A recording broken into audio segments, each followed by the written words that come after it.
राजकुमार भाटी जी कि हमको दे दीजिए 9 एक सीटें, हम चुनाव लड़ेंगे, 2 पर आप लोग आगे चल रहे हैं।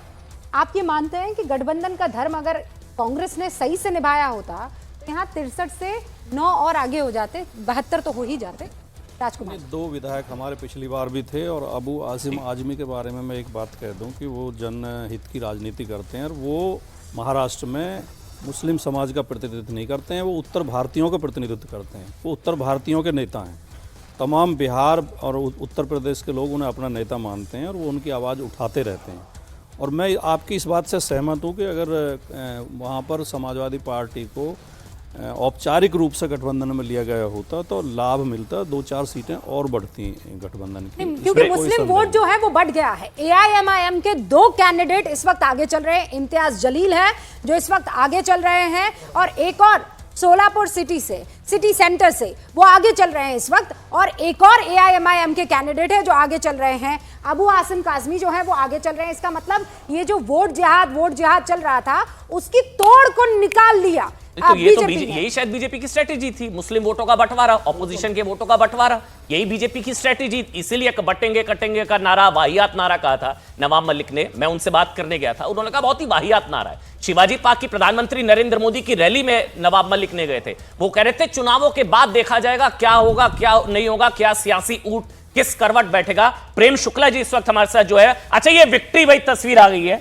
ये देवेंद्र फडणवीस के चेहरे पर जो है वो मुस्कान आप देख सकते हैं। और देवेंद्र विनोद तावड़े नहीं, महाराष्ट्र बीजेपी के प्रदेश अध्यक्ष है। हाँ, दूर से देखिए साइड में 1 सेकंड के लिए विनोद बावन कुले, महाराष्ट्र भारतीय जनता पार्टी के अध्यक्ष बावन कुले और देवेंद्र फडणवीस की तस्वीर, ये पहली तस्वीर आई है प्रचंड जीत के बाद। इसको आंधी कहिए साहब, ये सुनामी है, ये सुनामी है, कांग्रेस पार्टी का डिबैकल है। इससे बड़ी हाल फिलहाल जो हरियाणा में हुआ सबने देखा, लेकिन ये जो 217 पहुंच गया रूबिका, ये 3 गुना से ज्यादा, वहां 60, 6 या 18, 100 मतलब 180, ये तो 4 गुना जीत है। 25 सीटें भी दे देना चाहिए जिस तरीके से परिणाम आ रहा है। 26% वोट बीजेपी, तो एक तरफा है।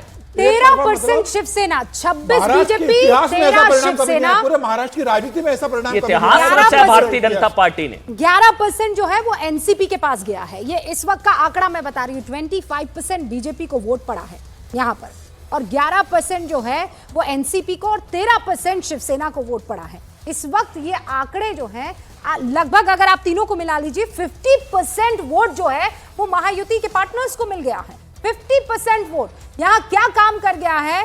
प्रेम शुक्ला जी, आपकी जन्मभूमि कहीं भी हो, लेकिन कर्मभूमि महाराष्ट्र नहीं। बहुत सालों सर आपने वहां पर काम किया है, सामना के लिए बड़े बड़े लेख आपने लिखे हैं। आज की तारीख में 50% अगर आप 3 यार 3 दोस्त ले आते हैं, ये किस वजह से? आदरणीय नरेंद्र मोदी जी के नेतृत्व पर महाराष्ट्र का विश्वास, और आदरणीय एकनाथ शिंदे, आदरणीय देवेंद्र फडणवीस और आदरणीय अजीत पवार ने जिस तरह से महाराष्ट्र के कल्याण के लिए दिन रात परिश्रम किया, जिस तरह से कल्याणकारी योजनाओं का क्रियान्वयन हुआ, और जिस तरह से लोगों ने सिर्फ फेक नैरेटिव चलाए, पूरी तरह से लोकसभा चुनाव में एक फेक नैरेटिव चला कि संविधान बदल दिया जाएगा, आरक्षण समाप्त कर दिया जाएगा। सर अब नया नैरेटिव आ रहा है। प्रेम शुक्ला जी, उदित राज कह रहे हैं कि महाराष्ट्र के नतीजों को स्वीकार नहीं करना चाहिए, ईवीएम हटाना चाहिए। झारखंड में बीजेपी की मेहरबानी से जीत, हमारी मेहनत पर ईवीएम का दुरुपयोग नहीं किया। अच्छा एक और चीज प्रेम शुक्ला जी, शरद पवार की पार्टी को भी 15 सीटें अभी के हिसाब से 15 सीटें, और ये शरद पवार के करियर पूरे पॉलिटिकल करियर की सबसे खराब परफॉर्मेंस में से एक है।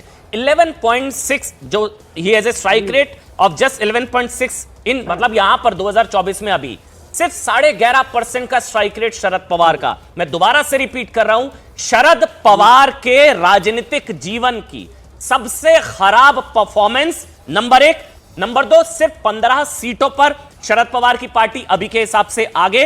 नंबर 3, भतीजा भारी पड़ा। Number 4, strike rate 11.6%। 11.6%। Prem Shukla ji, पहले ईवीएम पर आप बता दीजिए। वो जो उदित जो कह रहे हैं कि अब ये बहुत खेल हो गया आप लोगों का, ये छोटे वाले राज्य जितवा लेते हैं, बड़े राज्य खुद जीत जाते हैं। क्या रोना रोए वो? ईवीएम के अलावा रोना किस बात का रोए वो?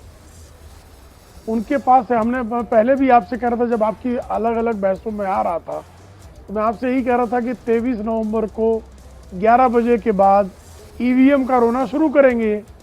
तो ईवीएम का रोना रो रहे हैं वो।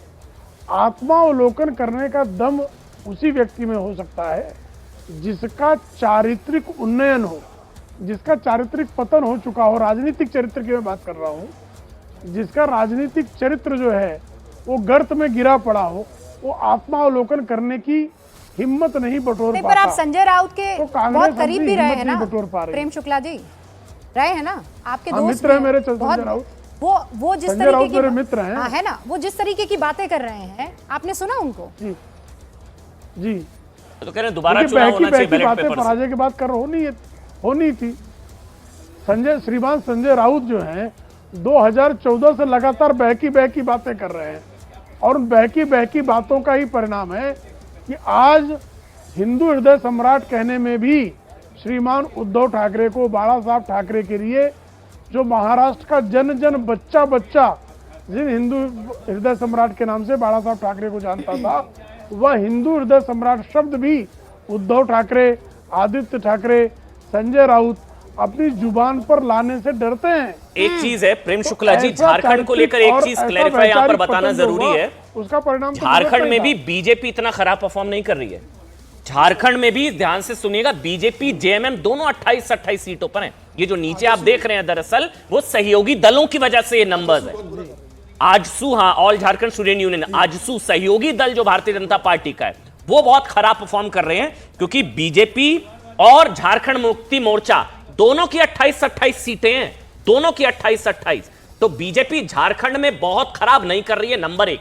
नंबर दो, झारखंड मुक्ति मोर्चा की जो सहयोगी दल है कांग्रेस और आरजेडी, उन्होंने 14 और 5 सीटें जीती, जिस वजह से नंबर 47। तो झारखंड में सहयोगियों की मार पड़ी प्रेम शुक्ला जी, इसलिए एनडीए 32, वरना बीजेपी और जेएमएम दोनों बिल्कुल बराबर हैं इस समय अभी के हिसाब से। 10 सीटें जीती है आजसू को, 10 सीटें जीती बीजेपी। 10 सीटें जीती और अभी एक पर आ गए। पर ही विश्लेषण किया जाए तो बेहतर रहेगा। मैं अंतिम परिणाम आने की प्रतीक्षा करूंगा।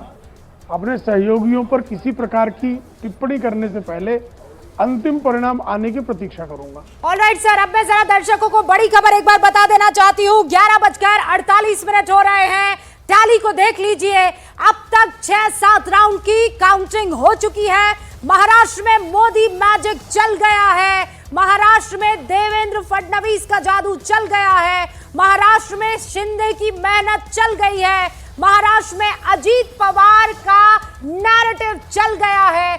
अभी उनके घर से ये तस्वीरें, अजीत दादा पवार के घर से 15 सालों से लगातार इस बात पर वो मेहनत करते रहे, और 5 बार के डिप्टी सीएम है, 5 बार के डिप्टी सीएम अजीत दादा पवार। और बताया फिर से प्रफुल्ल डिप्टी पटेल, बनेंगे, प्रफुल्ल अब ये हो पटेल जाएगा। मिलने भी पहुंचे हैं। ये भी खबर आ रही है, प्रफुल्ल पटेल अजीत दादा पवार से मिलने पहुंचे, क्योंकि अजीत पवार, बार बार कहा जा रहा था साहब कमजोर कड़ी साबित हो सकते हैं। ये बहुत बड़ी राहत है, क्योंकि शुरुआत से जो नैरेटिव बिल्ड किया जा रहा था कि अजीत पवार कमजोर कड़ी साबित हो सकते हैं एनडीए की, लेकिन अजीत पवार की शानदार परफॉर्मेंस, शिंदे गुट जो है सियासी पावरफुल हुए, अजीत पवार, शरद पवार की सियासी पावर कम, पूरे राजनीतिक करियर की समीर जी 11.5% का स्ट्राइक रेट, शरद पवार के पूरे राजनीतिक जीवन की सबसे खराब परफॉर्मेंस। अंत हो गया, आप ये कह सकते हो। शरद पवार जिस उम्र में राजनीति कर, वो कह चुके थे कि मेरा आखिरी चुनाव है, इसके बाद मैं राजनीति करने की स्थिति में नहीं रहूंगा। उनका स्वास्थ्य साथ नहीं देता। मुझे लग रहा है उनका राजनीतिक स्वास्थ्य पूरी तरीके से अब खत्म हो गया है। यह शरद पवार की राजनीति का अंत है, और यहाँ रुकेगी नहीं राजनीति।